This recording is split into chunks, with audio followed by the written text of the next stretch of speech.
Assalamualaikum warahmatullahi wabarakatuh. Kembali lagi di channel kami.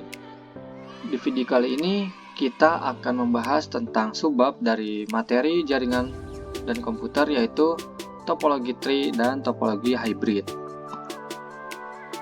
Nah, di video kali ini ada 6 pokok bahasan yang akan kita bahas. Yang pertama ada pengertian topologi tree, karakteristik topologi tree, kelebihan dan kekurangan topologi tree, pengertian topologi hybrid, karakteristik topologi hybrid, dan yang terakhir kelebihan dan kekurangan topologi hybrid. Oke, sekarang kita masuk ke topologi tree. Nah, sebelum kita masuk ke pengertian topologi tree, kita harus mengetahui apa sih itu topologi jaringan. Nah, topologi jaringan ini ialah suatu cara atau konsep yang digunakan untuk menghubungkan dua komputer atau lebih berdasarkan hubungan geometris antara unsur-unsur dasar penyusun jaringan, yaitu node, link, dan station. Nah, atau lebih simpelnya kita bisa bahas topologi jaringan ini adalah istilah untuk menggambarkan bagaimana cara komputer itu bisa terhubung dalam satu jaringan. Oke, selanjutnya ada pengertian dari topologi tree. Topologi tree merupakan gabungan dari beberapa topologi star yang dihubungkan dengan topologi bus. Pada topologi tree terdapat satu node yang disebut root node dan node-node lainnya terkoneksi dengan root node membentuk hierarki. Jadi, topologi tree adalah metode pembangunan jaringan yang proses pengembangannya dilakukan dengan cara menggabungkan dua topologi berbeda, yakni topologi star dan bus. Metode ini menghubungkan beberapa topologi star dengan sebuah topologi bus yang berperan sebagai tulang punggung atau backbone. Topologi jaringan tree juga dikenal dengan sebutan topologi pohon karena susunannya mirip seperti kerangka pohon. Dahan diibaratkan sebagai jaringan yang lebih besar daripada ranting. Hal ini mengindikasikan bahwa topologi jaringan tree memiliki beberapa tingkatan jaringan atau node. Topologi pohon memiliki fungsi utama untuk mengatur trafik data dalam jaringan. Setidaknya terdapat dua hub yang digunakan untuk menyambungkan beberapa perangkat komputer, yakni aktif dan pasif hub. Aktif hub berfungsi untuk meneruskan sinyal antar perangkat, sedangkan pasif hub berfungsi sebagai repeaternya. Dalam jaringan komputer, topologi pohon bermanfaat untuk mendukung pengembangan atau penambahan jaringan berskala besar. Topologi ini membagi seluruh jaringan perangkat agar pengelolaannya lebih praktis dan sederhana, sehingga identifikasi kerusakan dan manajemen data dapat dilakukan dengan topologi tree dapat digambarkan seperti pada gambar di sini. Ya, ini gabungan antara topologi star dan topologi bus. Gitu. Topologi bus itu seperti tadi yang sudah dijelaskan, yaitu sebagai tulang punggungnya gitu, atau sebagai backbone. Mungkin untuk lebih jelasnya lagi, di mana itu sisi yang seperti pohonnya akan diperlihatkan di next slide. Nah, di sini akan terlihat lebih jelas gitu mengapa disebut sebagai topologi tree. Topologi tree memiliki root node. Ini yang puncak hierarki ini bisa disebut sebagai root node atau akarnya gitu. Karena pohon itu dari yang bawahnya, jadi semakin ke atas semakin rimbun gitu. Nah, ini mirip seperti pohon, hanya saja susunannya dibalik gitu. Jadi yang paling sedikit itu yang paling di atas, semakin ke bawah semakin rimbun. Dari ke kiri ke kanan ke tengah. Nah, terbagi lagi menjadi dua. Nah, ini bisa disebut sebagai topologi karena memang susunannya mirip pohon, semakin uh, semakin bawah semakin rimbun. Lalu cara kerja topologi tree ini dapat dianalogikan sebagai pohon bercabang, di mana terdapat sistem bertingkat yang membentuk jaringannya. Tiap perangkat diklasifikasikan menjadi pusat komunikasi yang kemudian dihubungkan satu sama lain. Supaya tidak gagal paham, ya, simak sampai habis.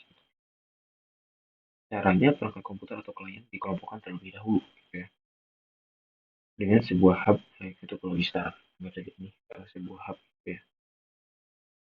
Agar koneksi dapat terjadi, masing-masing kelompok akan dihubungkan satu sama lain dengan topologi bus menggunakan kabel utama yang merupakan tulang punggung atau backbone. Data yang dikirimkan kelompok jaringan pertama akan melewati hub terlebih dahulu, ya, eh, hingga akhirnya tersambung dengan kelompok jaringan kedua. Dan di sini baru sampai.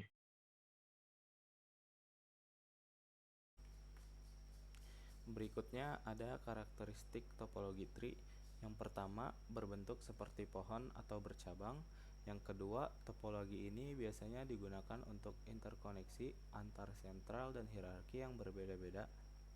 Yang ketiga, komunikasi antar kelompok dilakukan melalui sebuah hub. Yang keempat, adanya hub pusat sebagai pusat data maupun kendali jaringan. Yang kelima, adanya pengelompokan tingkat dalam kelompok jaringan yang berbentuk topologi star. Yang terakhir, adanya kabel utama atau backbone sebagai penghubung jaringan. Berikutnya terdapat kelebihan dan kekurangannya. Kelebihannya di sini terdapat susunan data yang terpusat secara hierarki, manajemen data yang baik dan mudah dikembangkan. Jika salah satu klien mati, maka klien yang lainnya tidak akan terpengaruh. Lalu mudah mendeteksi masalah. Berikutnya ada kekurangan. Apabila komputer yang menduduki tingkatan tertinggi mengalami masalah, maka komputer yang terdapat di bawahnya juga ikut bermasalah. Kinerja jaringan pada topologi ini dibilang cukup lambat. Berikutnya, menggunakan banyak kabel. Lalu karena melalui sebuah kabel utama, maka lalu lintas data sangatlah padat. Yang terakhir, perawatannya yang cukup sulit. Setelah kita mengenal apa itu topologi tree, selanjutnya topologi yang akan kita bahas adalah topologi hybrid. Dari pengertiannya, topologi hybrid ini merupakan penggabungan dari beberapa, dua atau lebih topologi jaringan yang berbeda. Contohnya ketika suatu jaringan menggunakan topologi ring, digabung dengan jaringan lain yang menggunakan topologi star. Maka, topologi baru yang terbentuk dari kedua jaringan tersebut akan kita sebut dengan topologi hybrid. Seperti contoh ilustrasi pada gambar di samping ini, merupakan penggabungan dari topologi ring dan topologi star. Nah, untuk karakteristiknya, topologi hybrid ini memiliki karakteristik topologi asal yang membangunnya.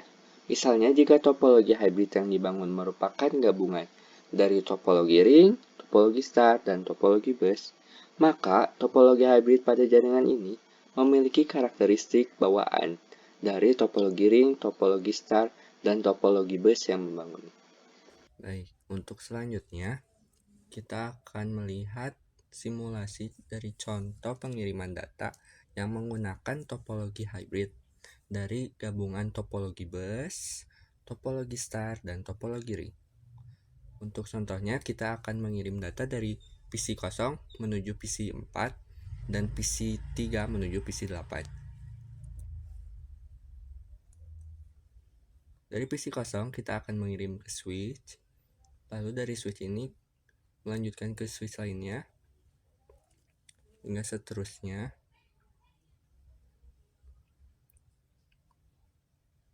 Lalu menuju switch yang selanjutnya kembali,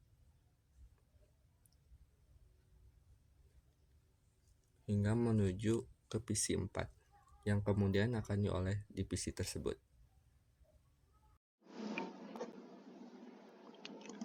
Oke, kita masuk ke pembahasan yang terakhir, yaitu kelebihan dan kekurangan topologi hybrid.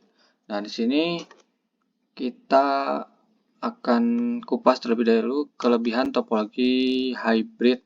Nah, yang pertama yaitu dapat menyatukan dua atau topologi jaringan yang berbeda. Yang kedua, fleksibel dan efisien. Nah, ini tergantung kondisi di lapangannya seperti apa.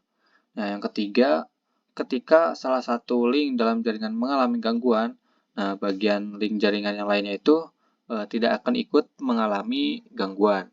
Nah, yang keempat, Ada kecepatan jaringan konsisten, sebab menggabungkan kelebihan dan menghilangkan kelemahan masing-masing topologi jaringan.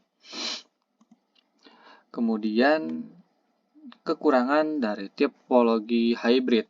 Yang pertama, pengelolaan jaringan cenderung sulit karena penggabungan beberapa topologi dan juga membutuhkan pemahaman dari topologi-topologi lainnya.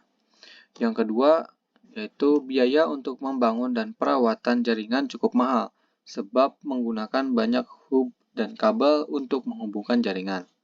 Nah, yang ketiga, instalasi dan konfigurasi jaringan yang rumit.